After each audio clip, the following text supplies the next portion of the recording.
Vidéo sur le logiciel SolidWorks. Aujourd'hui, nous allons essayer de faire la conception d'une pièce assez basique.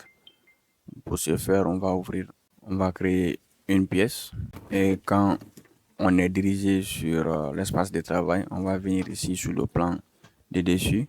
On va cliquer ici sur le plan de dessus et le menu qui va s'ouvrir, on va cliquer là-dessus pour créer une nouvelle esquisse. On va venir alors cliquer sur esquisse. On va sélectionner ici dans rectangle. On a plusieurs moyens de tracer un rectangle. Nous, on va prendre ici rectangle par son centre. On va venir alors s'aligner au centre de notre repère ici.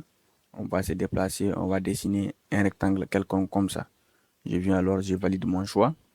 Et ce que je vais faire, je vais venir ici, je prends côte ici et je vais coter mon rectangle. Ici sur la largeur, je vais maintenir une dimension de 100 mm et sur la longueur, je vais maintenir une dimension de 200 mm et je fais OK. Donc je viens terminer mon esquisse. Maintenant, pour me déplacer comme ça, il me fait juste sur la mallette de la souris, je fais enfoncer et je peux me déplacer comme ça. Donc je viens dans fonction, je vais prendre ici extrusion et je vais extruder ici mon rectangle. Et comme par défaut, SolidWorks me propose 10 mm et moi je maintiens les 10 et je fais OK. Donc du coup, pour continuer ma conception, je vais sélectionner cette surface et je vais créer une nouvelle esquisse à partir de cette surface. Et cette esquisse, je vais venir dans esquisse ici, ça sera un cercle. Je vais tracer un cercle qui est aligné avec le centre ici. Un cercle, peu importe la dimension pour le moment. Donc je vais faire plutôt deux cercles. Je crois que je vais faire plutôt deux cercles et je vais faire OK. Donc je viens ici, je termine ici ma conception. Maintenant, ce que je vais faire, je vais toujours rester dans esquisse. Je vais prendre côte. Je vais donner des dimensions. Pour le premier, je vais mettre une dimension de 55. Et pour le deuxième, je vais donner une dimension de 38 et je fais alors OK. Donc, je viens ici, je fais OK. Maintenant, le premier que j'aurai ici mes deux esquisses qui peuvent se bouger parce que j'ai pas bien coté.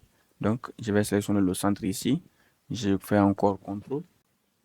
Je sélectionne le centre de notre repère et automatiquement le menu ici pour les contraintes va s'afficher. Donc, je vais prendre ici vertical et je fais alors OK. Donc, ici, mon esquisse peut bouger de haut en bas, mais pas de gauche à droite. Donc, ce qui va nous manquer, c'est une contrainte de dimension. Donc, on va venir prendre ici côte. Je vais prendre entre le centre de mon cercle et le centre de mon repère. Je vais mettre ici une dimension de, une dimension de 32 mm et je fais alors OK. Donc, quand je vais mettre la dimension, vous allez voir que mon esquisse va changer de couleur. Au lieu d'être bleu, ça va devenir maintenant noir. Ce qui signifie que mon esquisse est entièrement contrainte. Donc, c'est comme ça, on peut savoir qu'une esquisse est entièrement contrainte sur SolidWorks. Je vais alors dans fonction, je vais prendre alors extrusion ici. Je vais prendre extrusion, je vais m'aligner comme ça. Et la petite surface qui est entre les deux cercles, c'est ce que je voulais. Donc, je vais m'aligner jusqu'à ce que je vienne toucher cette surface. Donc, je vais venir ici, borne. Dans borne, je vais faire un clic et je vais dire ici jusqu'au sommet ou jusqu'à la surface. Je vais prendre ici jusqu'à la surface et je sélectionne ici, moi, cette surface. Et je fais alors OK. Donc, du coup, j'aurai ici ma conception qui est faite. Donc, après avoir obtenu notre cylindre ici au-dessus, on va revenir ici. Je crois que j'ai fait une petite erreur. Je voulais pas que ce cylindre soit plein. Donc, je vais venir dans l'esquisse, je double-clique là-dessus, je fais un clic et je fais éditer. Je zoome un peu. Je viens ici, je vais faire une ligne ici. Je vais faire une ligne qui part de ce point,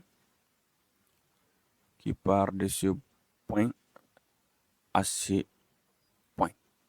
Donc, et je fais OK. Donc, une fois que j'ai cette ligne, je vais venir ici terminer.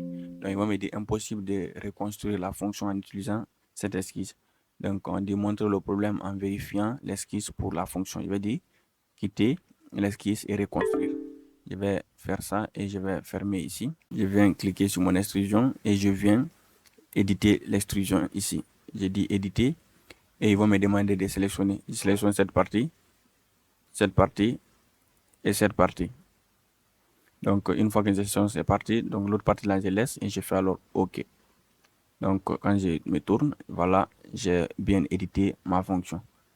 Donc, vous voyez, SolidWorks aussi, c'est un logiciel paramétrique. Quand vous faites une erreur, vous pouvez facilement la modifier. Donc, ce que je vais faire maintenant, je vais retourner dans fonction et je vais prendre ici congé.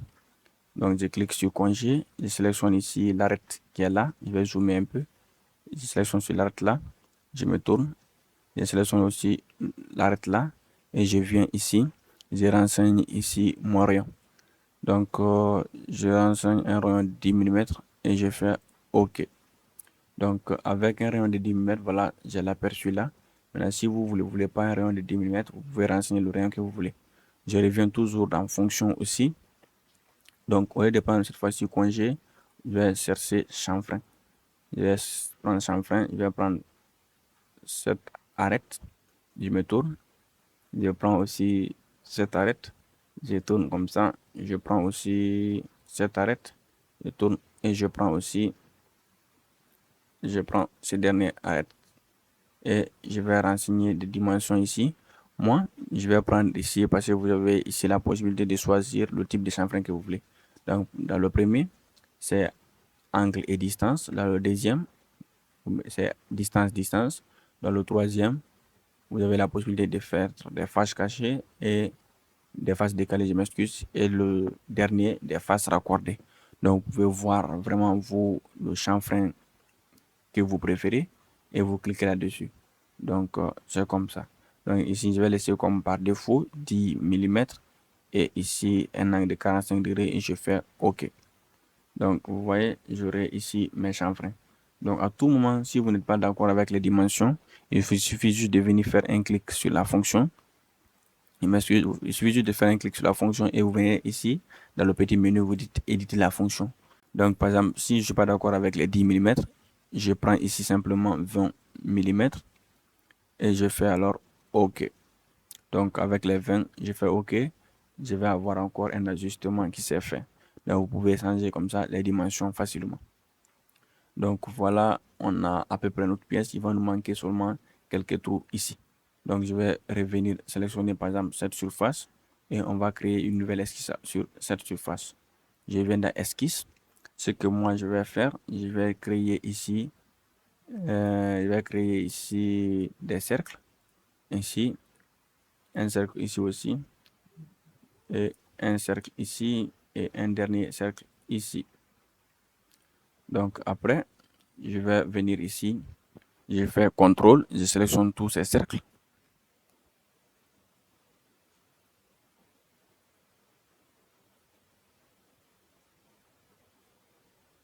Donc quand je sélectionne tous ces cercles, le menu toujours pour les contraintes va s'afficher. Moi, je vais prendre contrainte d'égalité. Donc je fais alors OK et je viens donner une dimension à seulement un seul cercle. Et je donne par exemple un diamètre de 15 mm et je fais OK. Maintenant, je vais donner la dimension qui sépare ces cercles-là à cette ligne. Je vais bien positionner. Je vais donner 15 mm ici. Et la dimension qui sépare ce cercle-là à cette ligne, je vais donner par exemple une dimension de 25. Je fais OK. Donc, je fais la même chose entre les deux là et je ferai la même chose pour ce cas encore. Donc, je vais d'abord faire ici OK. Je vais sélectionner le centre de mon cercle et je fais un contrôle aussi pour sélectionner le centre de ce cercle aussi. Donc, une fois les deux sélectionnés, vous allez voir aussi le menu là va apparaître. Vous prenez ici vertical. Donc, vous faites alors OK. Donc, du coup, vous aurez une contrainte de verticalité entre les deux cercles. Mais le cercle là n'est pas encore contraint parce que ce n'est pas encore bleu et ce n'est pas encore noir. Donc, du coup, je vais renseigner une dimension entre les deux cercles. Je vais dire que entre ces cercles et ces cercles, par exemple, je veux une dimension de 65 mm et je fais alors OK. Donc, du coup, pour ces deux cercles, c'est bon. Il me suffit aussi de faire ici la même chose entre ces deux cercles. Par exemple, je renseigne une dimension de 145 et je fais OK.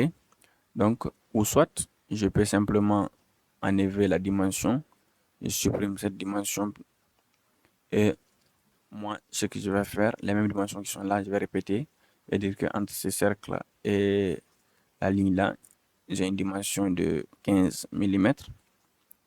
Et entre ces cercles, par exemple, entre ces cercles, je m'excuse, j'ai fait une erreur.